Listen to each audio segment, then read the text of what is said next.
Assalamualaikum, sobat sekalian, bertemu lagi dengan saya.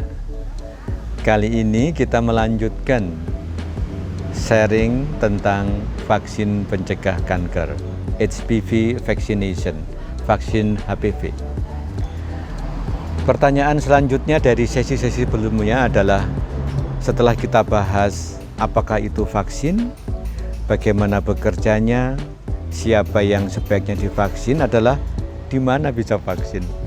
Karena kadang-kadang orang sudah merasa perlu tapi nggak tahu di mana vaksin. Yang kedua adalah mahal enggak ya, gitu.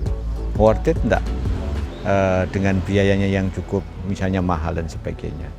Nah, pertanyaan di mana adalah sasaran vaksin adalah pada wanita yang sudah aktif seksual, tentunya pada usia reproduksi, bisa konsultasi ke dokter ahli kandungan.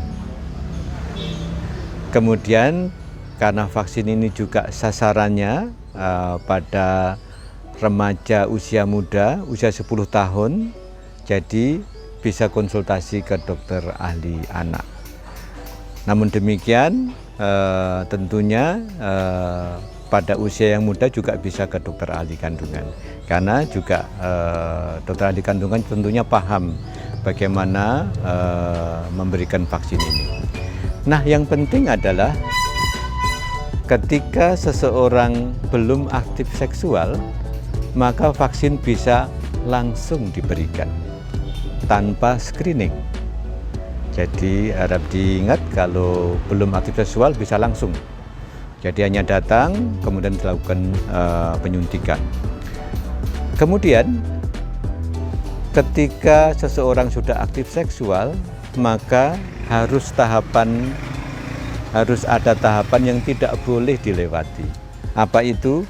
Screening, deteksi dini. Jadi seorang wanita yang sudah aktif seksual sebelum vaksin harus diperiksa dulu mulut rahimnya.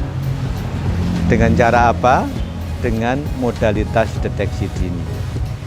Modalitas deteksi dini pada kanker serviks adalah, pertama, yang paling banyak dikenal nih, pap smear.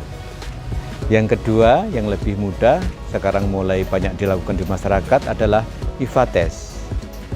Yang ketiga, juga bisa dilakukan pemeriksaan apakah ada virus HPV di serviks itu. Nah, yang terakhir, yang paling akurat, karena pemeriksaan ini mengkonfirmasi pemeriksaan sebelumnya, adalah dengan kolposkopi.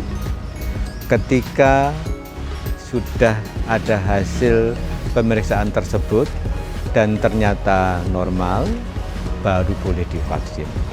Jadi sekali lagi, tidak boleh vaksin tanpa screening pada wanita yang sudah aktif seksual. Pertanyaan selanjutnya, apakah mahal? Ya, cukup mahal.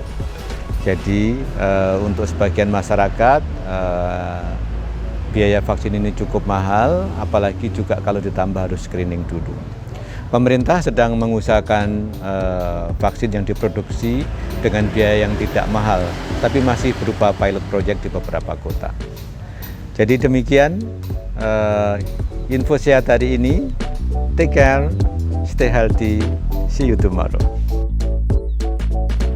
Mari dukung channel ini dengan memberikan like, share, comment, and subscribe.